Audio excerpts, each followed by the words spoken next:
So, for those who have not joined us before, in the Share Your Story series, we come together for this quarterly meetup event where we profile various Black Agilists and thought leaders. The goal here is really to tell stories we don't normally get to hear and understand each person's Agile journey from a Black Agilist perspective. So, we hope by hearing these stories the Agile community will be able to identify with the storyteller and visualize their own possibilities. And so tonight, the spotlight is on the one and only Jason Hall. And so I personally prefer our spotlighted guests to introduce themselves because I usually don't do it justice in any shape or form. Um, but he is many, many things in our community. Um, and so I will just hand it over to Jason to introduce yourself to everyone here and who will watch it on the recording, um, how you'd like everybody to know you. Awesome. Well, first, thanks for having me. I really appreciate the opportunity to talk about my story and share perspective. Just one more perspective in the fire. Jason Hall. I am based out of the DC area, although I claim Philadelphia as my home. That will always be. I'm Philly through and through. Um, I, I've been in the agile space for 16, 15 years, something like that. Kind of losing track because it sort of all blends together. Started off by doing super quick career journey.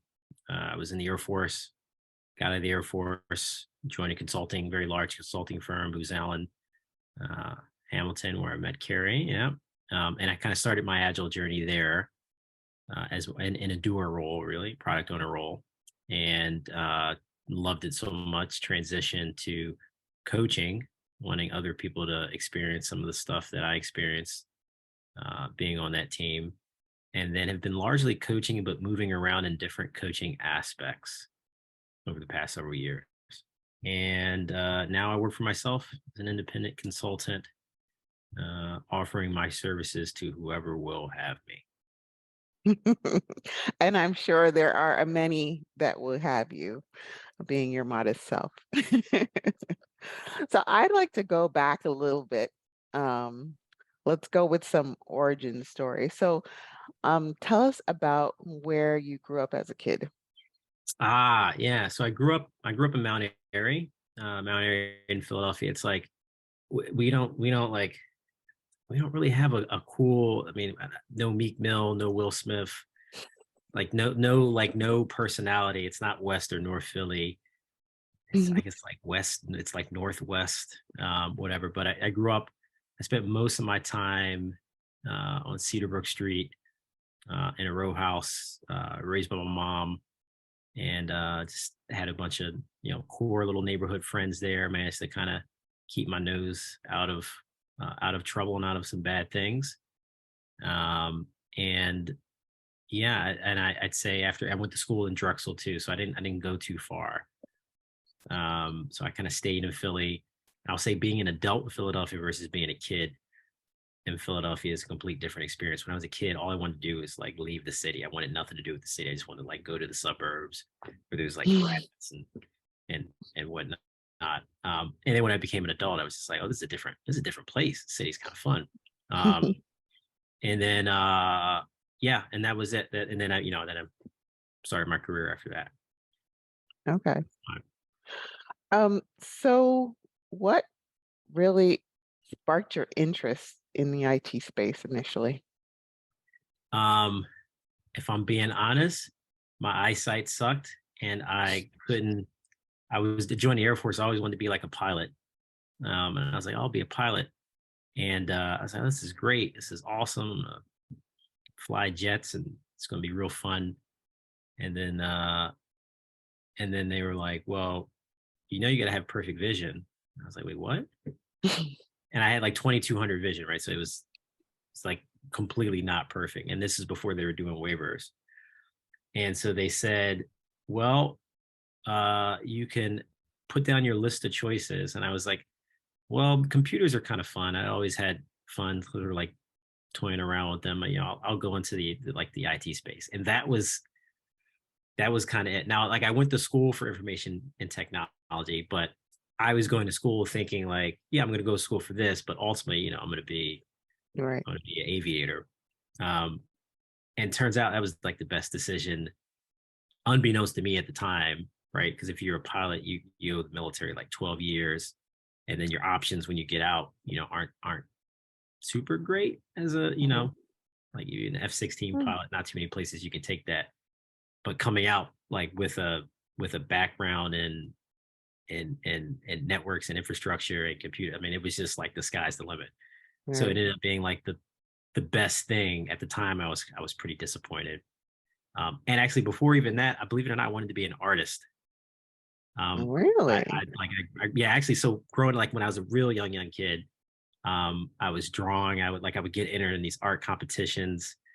I actually got entered in like the like NAACP junior art local competition. I came in like second, and I thought I was like really Wow. really good.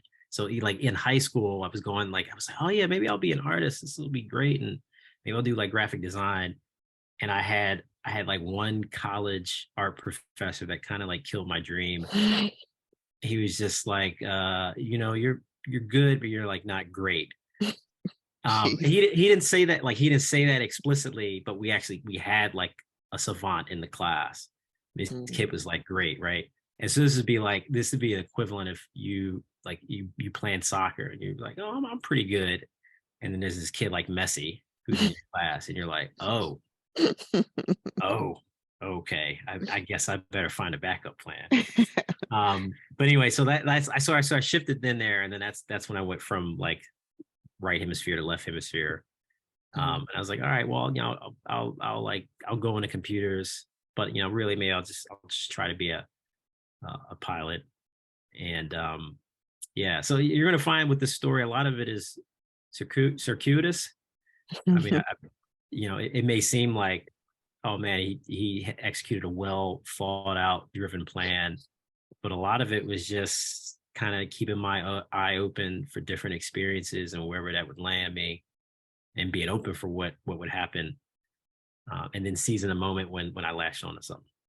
Yeah, that's awesome. From aviation to artiste. It's a wide Yeah, it's a spectrum. wide like yeah, You're like both IT half art. of the brains and everything. I know, That's um, awesome. but yeah. So that's yeah, Hmm, cool. that's the thing. Okay. So delving more into your current world of Hmm. coaching. So what in the coaching space that you're in right now do you really find most rewarding? What do I find most rewarding? I think it's honestly it's just sort of helping people see different perspectives that they hadn't thought about.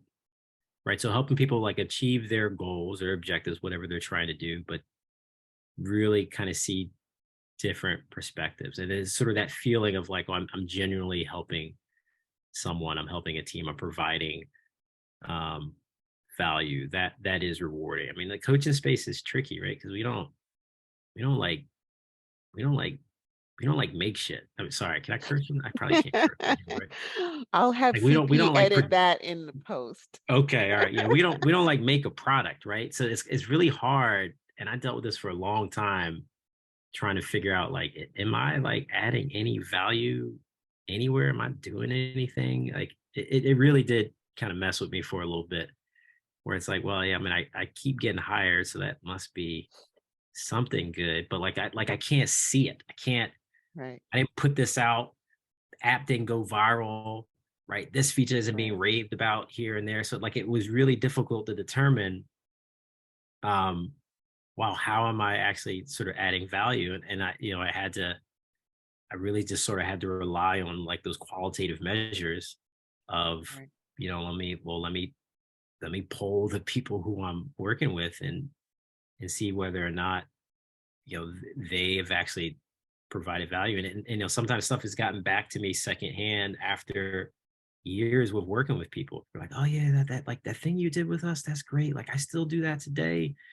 I use that like the outcome laddering tree. I did that, or I did this workshop. And it's just like, wow, really? Okay. I didn't know it was like that good. So that feels good, right?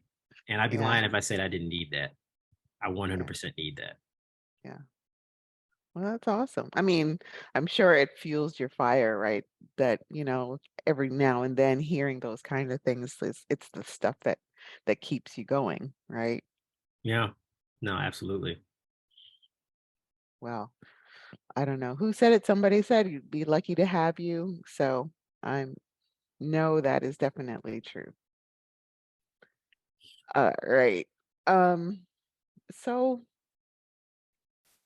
in this journey that you've taken, especially in like the agile space, what would you say has been like one of your biggest challenges that you've encountered during this time? What has been, I got into a little bit of there. I'd say so. I think I've had different challenges along the way. Um, I think the first early on, like I guess when I was a budding agilist, it was weird, and Carrie can attest to this. Where we worked and the nature of where we worked, that wasn't like a viable business model at the time. Like actually doing agile coaching, you had to actually be Mm, doing something else of value. Like you got to be the requirements lead, or you got to be the mm, project manager.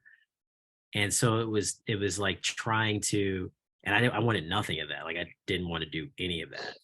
I was like, no, I just want to do the coaching thing. So a lot of it was just trying to divest myself of these other kind of responsibilities, and then eventually seeking a position where I could just do the thing that I wanted to do. Um, that was probably that was a time that was like a challenging aspect during the time, like feeling um, like I'm not like just wasting away, like doing arbitrary work, something that I'm not really passionate about. So mm, that was sort of early on, and I'd say, and then later, once I did, like, great, yeah, great, you want to do that stuff, you want to be a coach, cool. Then came the imposter syndrome, like, okay, well, now how do I know that I'm actually effective, right? And then, a lot of it is sort of, you know, you come in as a coach or consultant, there is some confidence that you need to be able to come into a space and of which you know nothing of, and develop the respect and rapport of the people who you are working with, and for to have them feel like you can add something of value. Um, and so I remember the first couple engagements, I'm coming in there, I'm like, yeah, yeah. And then in the back of my head, I was like, they don't know, I don't know shit. I don't know. I don't know what, like, what do they think I'm gonna help them with? Um, and like they'll say something like, well, in this case, well, when this happens and that happens and the PO goes from there, what do you think we should do? And I'm like, oh, you're looking for like an A, B, C answer. And I was like, what's the right answer? What's the right answer? And I think that was the most nervous part, just thinking like, well, I have to give the correct answer. I have to give like, what does the imaginary book say? So that was a really huge challenge, like trying to find my footing in that space. Mhm. Um, um, was really tough. And now I think I'd say I overcame that a little bit. Just one, by realizing there is no such thing as a right answer. There are many It options. depends. It depends. And obviously having more experience, I know, okay, well, if you did this thing in this context, here's some pros and cons for that. If you did that thing in that context, here's some pros and cons for that. So that was my challenge part two. Um, and now my third, I would say, in this part. So I've kind of sort of transitioned to another little avenue where I'd say I'm doing more product coaching. And so the biggest challenge is now trying to distinguish product coaching from like what most people think of like of an agile coach. And so Right. my focus areas are different. Who I talk to is different. But normally it just gets all wrapped into that. So it takes a lot of time to really separate those two. Mhm. Um, Yeah, I mean, those are like the three that kind of come to mind if I think Yeah. about it, if I'm being honest. Yeah, so you mentioned about transitioning into the coaching role. So how did you make that transition? Um, I I actually got reached out to by Carrie, a mutual friend of ours. It was this guy named Tim Myers and Luke Crone. I was a product owner on this one team that we were working on for years, and they said, "Hey, we're standing up a agile coaching unit in at Booz Allen. Would you like to try out or something like that?" And I was like, I don't know anything about. I'm not a coach. I just and they're like, well, let's like, how do you feel about X, Y, and Z, and how do you feel about this? And I was just kind of speaking honestly, and they were like, yeah, those answers kind of vibe with what we're looking for, because I was in a doer mode. Um, Right. so they kind of like, you know, that door was, I guess, say, opened up, and then I was like, oh, this is like this is cool. This is really, and this is different. So it was a little bit of like, oh, this is kind of cool, and it was a little bit of like me doing it and like being in that space, and then the right opportunity opening up. Right, like 5 6 years removed, I never said I want to be in it. I don't even know what an agile coach was. Actually, I didn't know what agile was, if I'm like, before that experience, right? Like, Right. I'm just a requirements lead on a team who's transitioning to agile. I'm going through the training. Like, oh, well, you're now the product owner. I'm like, great, what's that?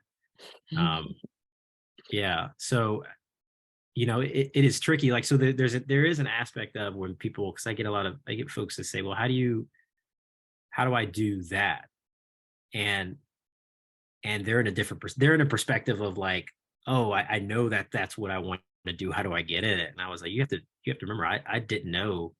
I was a doer, and I, like, again, circuitous route. I I like, the right opportunity or door opened up, and I walked into it. So yes, there are some things that you can do to like better position yourself for there, but it's just a different mind space. Yeah, gotcha. So for others who are following or just falling into the agile space, what a professional advice would you give to up and coming Black Agilists? Yeah, I would say, well, there's a number of things, and some have to do with agile, some not. One, I'd say, tr- invest yourself into as many different communities or experiences that you can. So like meetups and guilds and all that stuff. Because like, I've no, like, trying to get in somewhere where you haven't done before is like Mhm. anything. I was trying to help somebody get a product management job, and they're like, and I made the connection, and the guy who I made the connection with this says, well, where have you done product management? And he's like, I haven't. And it's like, well, it's that age old saying, like, you need ID. Why do I need ID to get ID? Um, so I was like, really, it's all about, like, so one, get involved in a number of different experiences where you can strike below the superficial, below the transactional level. Like, you can actually develop a meaningful relationship with somebody. And then what I've realized, like, I've built most of my businesses on the connections that I've made. Mm, um I don't think I've applied in the 20 some years I've been working. I've not straight applied to one, like, just a default job. I've just made a lot of meaningful connections that I keep up with, and then those connections turn into mm, something, right? Whereas, like, if I was to outright apply for something there, like, no, maybe on paper I don't look like what they're looking for, but hey, like, we ride bikes together. Yeah, Jason. Yeah, mhm, yeah, Jason.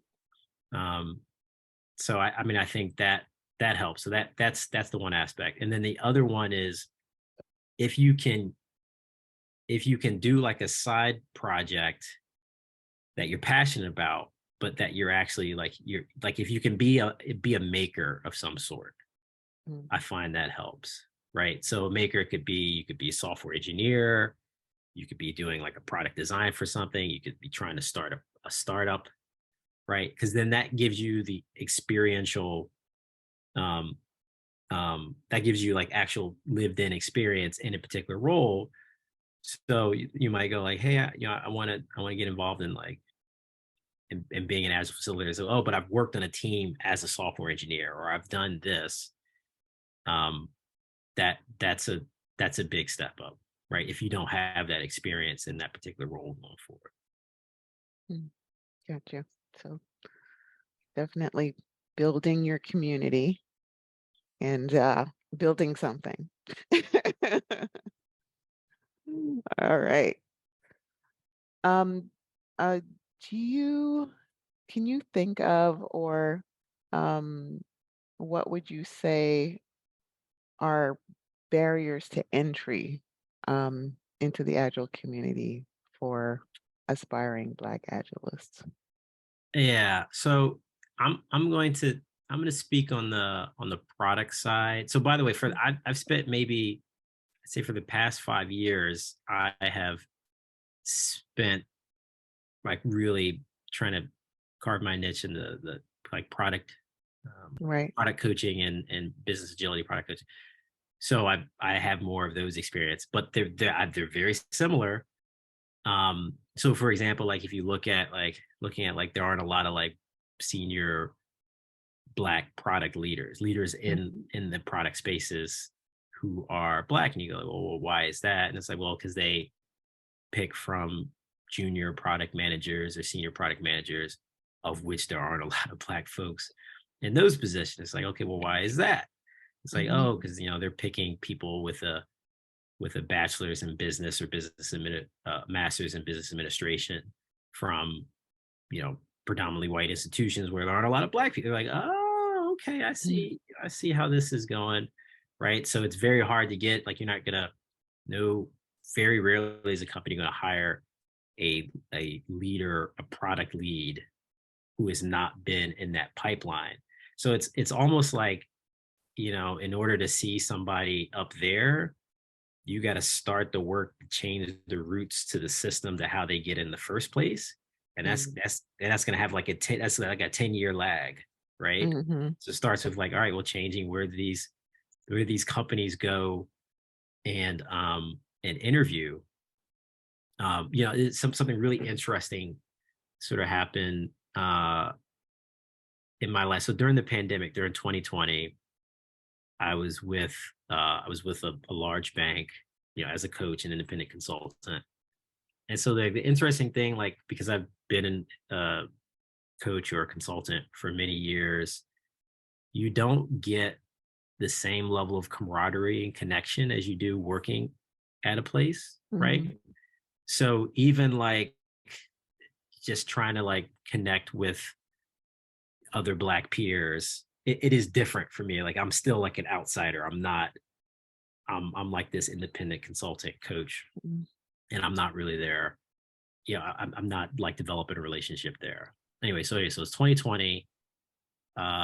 We are remote at this time, right? It's the pandemic, and I'm the only black coach in this whole space, the entire space. I mean, there are a few like some black scrum masters. There's like maybe one black product manager, and the George Floyd thing happened, mhm, and that was a really radical shift. Something interesting happened there in that it provided an opportunity for us to gather and get together and connect in a way that we hadn't connected before. And I remember like we were in, I think I just reached out to him like, hey, you guys want to like talk about some stuff? And like we got together and we were talking, and then immediately we took it to, okay, well, what do we do with this opportunity? And where it went to, okay, well, how does that apply to this bank? And it's like, well, let's talk about like how to create more diverse and equitable places here. And so like we were sort of capitalizing on the moment or seizing the opportunity where America's listening. We know this moment's going to pass, right? mhm, Everybody knows like we got a small window. And like, so, we started talking about ways in which to inject and change the hiring process, like considering different institutions to go to.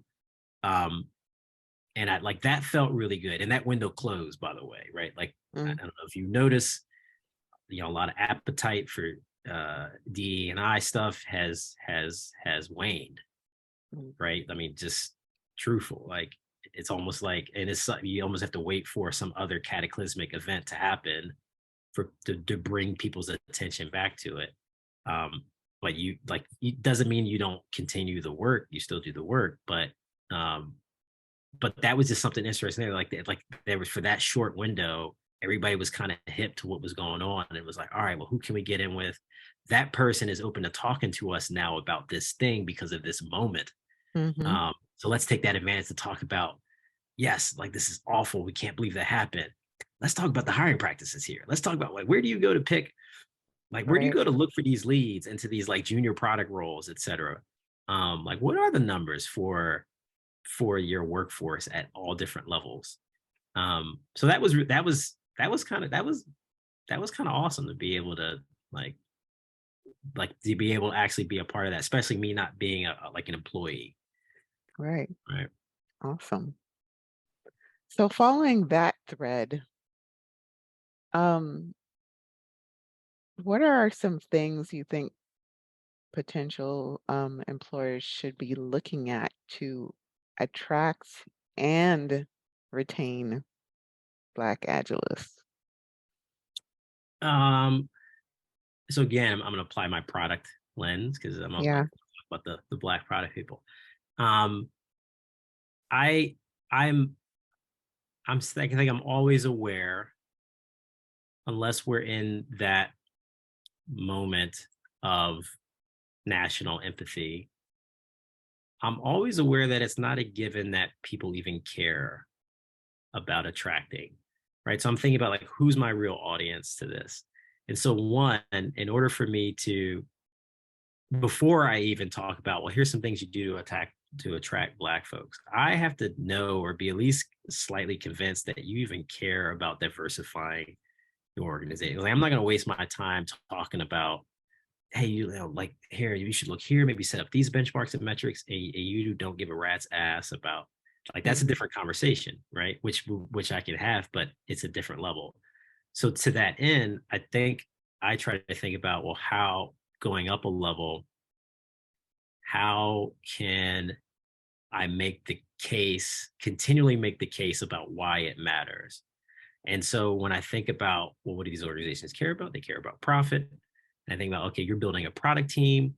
If you're building a product and your team does not look like the makeup of your customers, then you have a gap, right? You have like you're actually missing out. You're missing out on market share. You're missing out on capital because you're missing perspective, Mm. right? It's like, and you like think about all the time, the extra resources that these organizations go through to run messaging and marketing campaigns through like focus groups, like, oh, well, we don't want to offend X audience, we don't want to offend Y audience. I was like, you spend a lot less time thinking about offending those audiences if you actually had them as a member of your team to begin with, right? Like, I don't know, maybe. Yeah. Um, and so like that's normally the angle I pick because I feel like that's the thing that they go, oh, okay, I kind of get that. Yeah. Like and it goes the same with gender too, right? Like the Peloton ad that flunked a long time ago, like not a long, it was like during the pandemic, the one where it was like the husband bought the wife a Peloton Oh, yeah. for a Christmas gift. And like immediately everybody's like, there's no women on that marketing team. I already know it. Really? It's not one woman on there. And they were like, and Why they did got lambasted for it. And they were like, oh my gosh, I can't believe, like, yeah, you got a bunch of white dudes sitting up there going, like, yeah, I think this is good. Like, that's why you gotta have a diverse group. It's good for your bottom line. Like, so that's the case that I try to make. Like, and so constantly sort of keeping that thread. Like, does your team look like the makeup of your constituents, of your clients, of your customers? And Mm. always kind of reflecting that, like keeping that close, I think is the best is the root cause change that you can get to do. Okay, well, how do we? Who's missing from this perspective? Like, how do I? All right, so like, let me be mindful and let me keep changing strategies until it does look like that. Um, Yeah. yeah, so That that's is a my 2 cents. great perspective. Um, because usually that's kind of the hard part is to make the connection matter for them, right? And Absolutely. if you can talk about money, I'm sure that always Yeah. the Uh, lights will come on. Oh my gosh. Um, so let me see.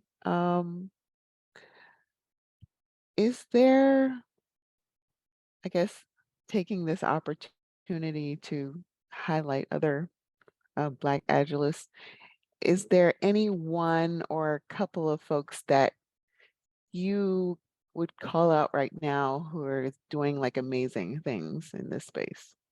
oh yeah, yeah. So one on the product side again, and actually I have a dude just on the generic agile side. On the product side, uh Brittany Bankston is the was she like co-founder of Black Product Managers. Is a group of like sort of Black Mm, product managers um for for um for that community, for them to sort of come together and like find opportunities. And she has a really like lustrous career. Like she's like a product lead at was a product lead at Intuit, now at Boston Consulting Group. She's doing really great things. I heard her talk at the industry conference. She actually talked on diversity in product roles and mm, positions to a predominantly white audience, was just very brave and very bold. mm. So I really like more power to her. She's doing it. My buddy Eval, Wow. uh, he like not just is he like really awesome and present in the agile space. He also like he founded a Code Connect, like a coding nonprofit for kids to teach kids how to code. Like I mean, he still does that, Wow. and he founded a brewery. Like he founded a microbrewery, like Brockton Beer, which I'm hopefully I can get some of at the next conference. I was like, how are you doing all of that? Of course, April Jefferson, which I know you know, she is just Mhm. the like Awesome. consummate, loving, like Mhm. just soul child. She just brings everybody Yes. together, like just brings the warmth into the space and the community. Um, who else can I think of? Laundry Diamond, who many of you may not, if you're in the DC space, yeah, you know about. Laundry's like not, I wouldn't say like he's not agile community. Like he's a really good and really thoughtful businessman. He has an agile consulting practice, is a pretty successful one. And I've worked with him a little bit. He's like a great empathetic leader. He's really, really good. I really like what he's doing. Mm. Stuart McCullough out in the West Coast uh, does a lot of great things with the executive leader, like doing executive coaching. He's in like executive agile executive thought leader. Um, Mhm. yeah, just to name a few. Those are some folks who I really admire and appreciate. Oh yeah, yeah, yeah, I could put those in there for you. Yeah. I know, because the list just goes and goes and goes and goes and goes, and then we Eval. lose track of it. But this is recorded, so I All can right. always get Might those names misspell that. listed too. Simon April Jefferson. There we go. Yeah, awesome. Thank you.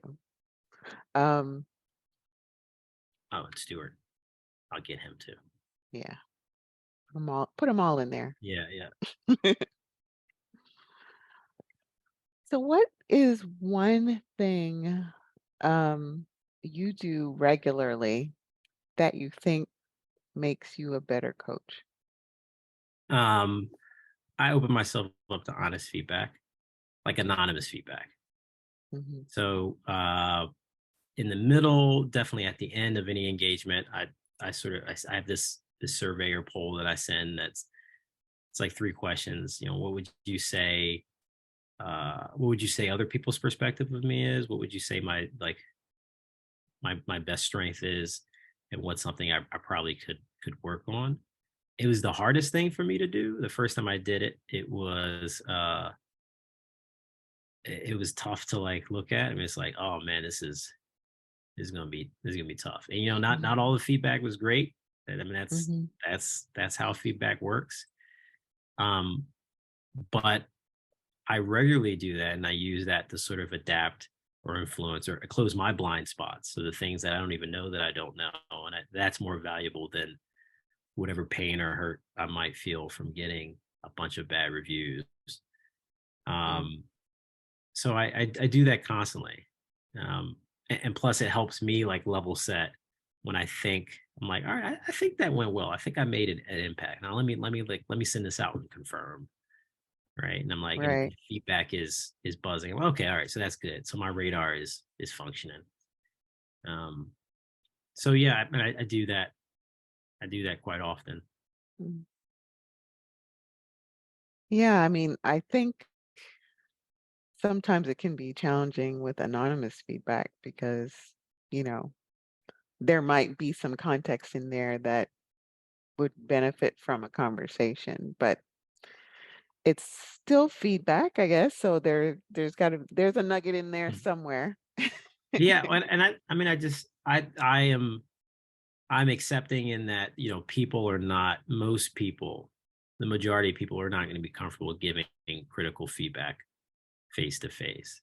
Mm. And so far be it from me to try and affect and change that. I just rather have the feedback than have nothing at all. Right. So Yep, same. yes, I've gotten a couple that I was like, man, I wish I could talk to that person. But that's Yeah, okay, because if I had asked them directly, they wouldn't have given that to me in the first place. So, yeah, you know, yeah, better that than nothing. true. Um, so staying along this like career vein, um, what was the best career advice you've ever received? Um, this isn't even really that deep, but it's something that I've done.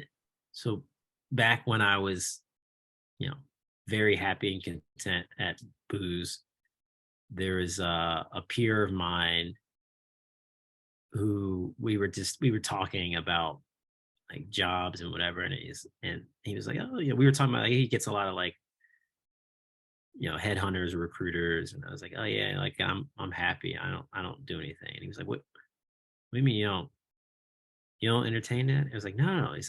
He's dude, that's the best time. He's like, when I'm sitting pretty, like I entertain everything. I swing at all balls. I was like, what? He's like, yeah, yeah. I was like, even if it's for something you don't want, he's like, yeah, I just throw a ridiculous number out there. And like 99 people turn me down. The other person says, hey, we'd like to talk to you. And I'm like, well, shit, okay. And I was like, oh, okay, I like this. I like this. I hadn't thought about it like that, right? Most of the time, you look for jobs when you're ready to leave. You're like, all right, or if you're really happy, you put your blinders on. Yeah. And so that became more important as I went into business for myself, because if you in the interview that are independent, so like you never know where your next client is going to come from, right? So Right. that kind of set me up to, even when it doesn't feel like my natural self says, I don't want to be bothered with this. I realized like, no, I have to entertain. I need to entertain all offers, because you never know where it's going to lead. Mm. Might lead to something completely different. And two, even if it looks like, okay, this is not going to amount to much, it might actually. Um, Mhm. and anything that does, it might take so long to actually come through. But by the time it comes through, you're ready for something. Anyway, that's probably the biggest. And I know it's not like super deep, but in terms of like feeding the bottom line, it's pretty important. Yeah. I feel like I heard something similar from April as well. And I don't know if it's because you're in the independent space, so it's just like, yeah, just throw out a Yeah. ridiculously large number and see what they say to And that. see what they say. Yeah. Well, I'll turn it into something that maybe people who aren't independent could benefit from. So I'd say, especially if you think you might be interested in a different career or different path, and this might be too late, but the best time to pursue those things is when you're actually kind of content where you're at, because it changes your psyche. It changes, like, you're in a different mind state. When you're in the mind space of I'm ready to go, I'm ready to leave, you've kind of already lost, right? Like, Right, you're having that conversation at like step -1, right? And you're like, oh, you're talking to somebody and you're like, well, I really need this. And they can read that body language, like, oh, I really want this. Like, you've got to come to the conversation like, ah, well, I took some time out my day for you. So what do you got? Right? Like, I mean, I think that that's really, it's the same thing with, it's like, I want to get into some space maybe that I don't feel like I'm qualified for. Like, all right, I'm gonna throw this out there. I don't need it, you know. right. But let's see what happens. I have these other skills, and maybe that'll work. Hmm. So I would definitely do that. Yeah, then it's all part of the adventure, and it somewhat can be uncomfortable because that's especially if you are in a comfortable space, making yourself a little bit uncomfortable because it's like a great unknown at that point. Yeah, no, it definitely is, and I mean, I've been in that space too, right? Of being independent, where you're like, all right, I need, and your mindset changes, goes from, right, well, how much cash reserve do I have? Like, all right, I'm gonna be pretty picky. I'm not gonna, I don't need to take everything, and then, you know, as the months go by or the weeks go by, you're like, all right, yeah, you need somebody to create documentation? I can create documentation, right? Like, like, right? Like, your level of like discretion changes in proportionality to how long you've been without a paycheck, right? So, eh, Very true. you know, Very true. I hear you. Um, this might be related to that, but um, what skills do you think have been the most beneficial skills or traits have been the most beneficial for you on your agile journey? uh, bar none, without a doubt, like, I mean, general skills, facilitation. Hmm. I mean, that it seems easy or simple, but it really isn't. And then training wise, like, I've taken a lot of workshops. Training from the back of the room, like training from the back of the room, is Sharon Bowman. It's Hmm. her material, but it's basically ways to be more effective at training. And what I didn't realize at the time is how that applies to almost anything that you do with large groups of people, right? Like, you're deliver and then how much that those skills lack in the people that I'm working with. So I've used that single, even when I'm there to coach people on product stuff. I think what I find is, sometimes I'm with a wicked smart product manager and he knows all the things, but his ability to sort of, or her ability to convey that with his or her team, right? They lack some, like, they're lacking, because a lot of these are not, like, the stuff I learned in there wasn't necessarily intuitive to me. Like, why would I, best form of training is let other people train? Like, what, how are they going to train? They don't know what they're training. That doesn't make any sense, right? And then you get in, you're like, oh, okay, I see. So I've used that time and time again, and it has an outsized impact. Like, sometimes, like, some things I think are really simple are like, oh yeah, yeah, see this part here where you have an hour meeting, you talk for 58 minutes. Yeah, let's not do that.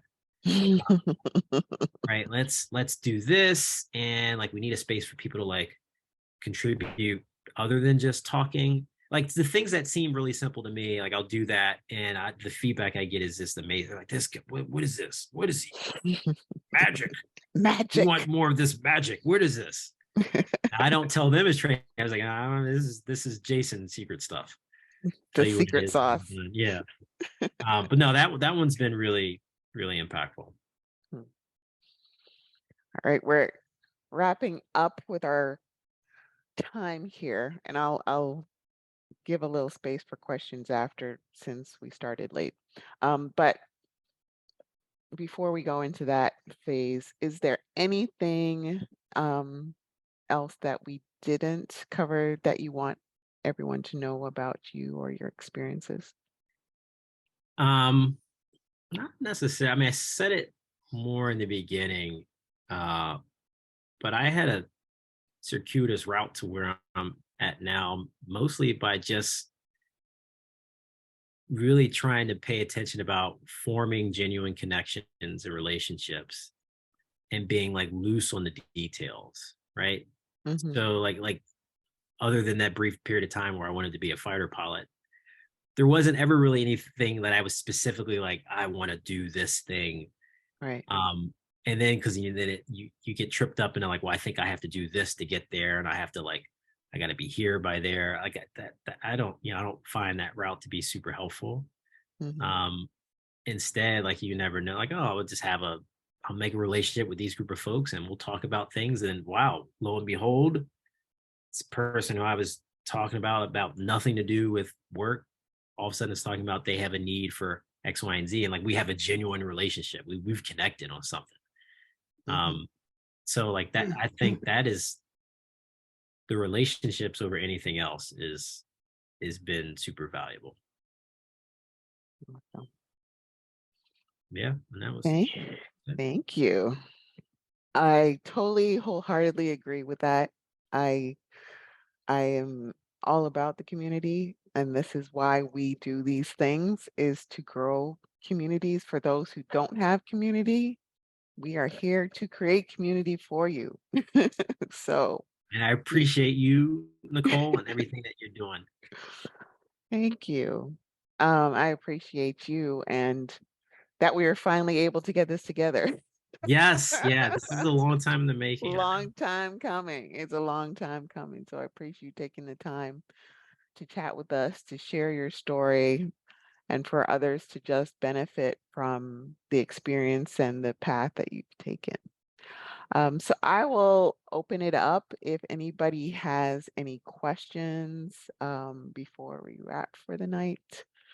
Feel free, whether you want to just shout it out or you want to put something in chat, by all means. If if you are looking for opportunities, otherwise to get engaged in the community or anything like that, put that in the chat too. See somebody has their hand raised. Karen. Yeah, hi everyone, and thank you for organizing this. So I was actually informed about this community from my work by Jackie Chambers. I don't know Oh if you yeah, I know yeah. Jackie.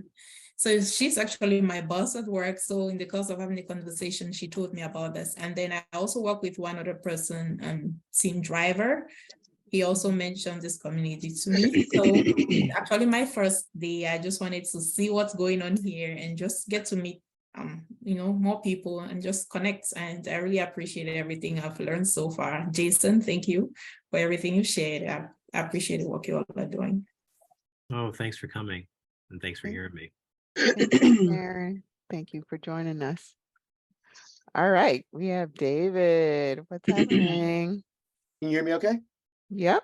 All right. Well, first off, Jason, you taught me lean coffee, and I use that like several times a week. I teach 30 to 100 people lean coffee now. And you were the first person to explain that concept to me. So Whoa, as far that's as awesome. facilitation and getting people in the room. Question I have, and I'm going to go a little bit circuitous. I for a long time thought we only wanted a melting pot. We're all going to bleed the same color. We all have brains. We're all the same. And I learned to appreciate a salad bowl. Right? And you mentioned the diverse points of view, but there's like an extra layer that I've learned from the Women in Agile group that, as an example, Women in Agile add a compassionate aspect and an intuition aspect that a man may not, well, to be a bit repetitive, it may not be intuitive to be intuitive about those things. And I'm curious what you might think in addition to the representation itself, what might be the Black aspect, sort of like the way we might expect or ask of a women, or introduce that compassion and intuition aspect. Does that make sense? Yeah. I mean, can I sum it up in like 10 seconds? Probably not. No, it's a lived experience. I mean, there are many different things. Like one, I can context switch really, really easily, or know when you need to context switch. And I think like one, just having an experience or perspective from a lived experience that you know is different, is sort of like invaluable, right? And so much like, right, hey, if I had a team that, or client base that were there were no Black or no Asian or no Indian, like I'm missing those perspectives from those communities by not having them, right, by not having them there, not having them present. I don't know, I can't sum it in. It's really kind of, you know, there's like no one thing. There are like a multitude of things. And then so like the best answer is like, you may not be able to like know what you can't replicate, and know you should just bring to the table, right? Like I don't know if that really answers the question, but that's my best stab at it. Yeah. Okay. Let me see. It's like Chiroko. Chiroko? I don't know if I'm pronouncing it right. Yes, you did. Hi, Okay, Jason. Yes. So my question is about, you said something earlier when you were talking about how about the about D and I, DE and I, and you mentioned how there's this gap. And I was wondering what role you think the Black community play in actually putting ourselves out there as well. You know, considering the fact that maybe we're not, do we have the, maybe not college, and do we have the experience? Are we actually putting ourselves out there to to challenge these organizations to give us a chance? Do we have a role to play in that aspect as well? Yeah, I mean, you know, it's rather tricky, and like, you know, I trend a thin line between wanting people to just see me as just any other individual, right? Where I'm kind of mask myself in who I am, aka code switch, right? But you're doing that, like you do that so you can build rapport and establish a relationship.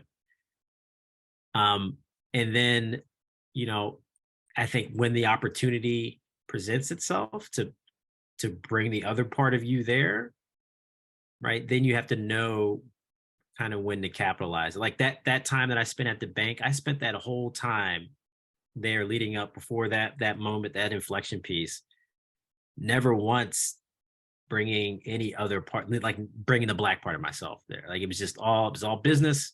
It was all, we're here to, you know, is what we need to do, X's and O's, dollars. But when that opportunity came and like there was an openness, I switched on, right? It was like, okay, wait a second. It was like y'all a little bit more open now. So I'm still the same Jason, but there's these other things that I've been thinking about that maybe you haven't been thinking about that maybe you might want to listen to right now. And I think it's tricky. I mean, for Black, I think it's tricky, right, for Black folks, because I'm painfully aware of, if you're always calling it out, people get annoyed and they'll get tired of hearing it, right? With anything, like any great cause, if I hear it over and over again, it just drowns out, right? It's like, okay, it doesn't. So it's like you have to, you gotta know like when to throttle off, and like when's like a good opportunity to bring that there, right? So if we're having a meeting, I know this isn't my story to tell, but my wife was at a previous company, and she was in HR, and they had a diversity, equity, and inclusion board, and there were no Black members on the diversity, equity, and inclusion board. And you know, she just brought up how this might be odd. might be a little strange that in the diversity, equity, inclusion board, it's not diverse or equitable. Right. But it's like you gotta do that in a very like subtle way. Like, all right, well, who people we trying to do this for? Okay, well, what could open our perspectives up? Like, what do you think? Let's take ideas. What do you got?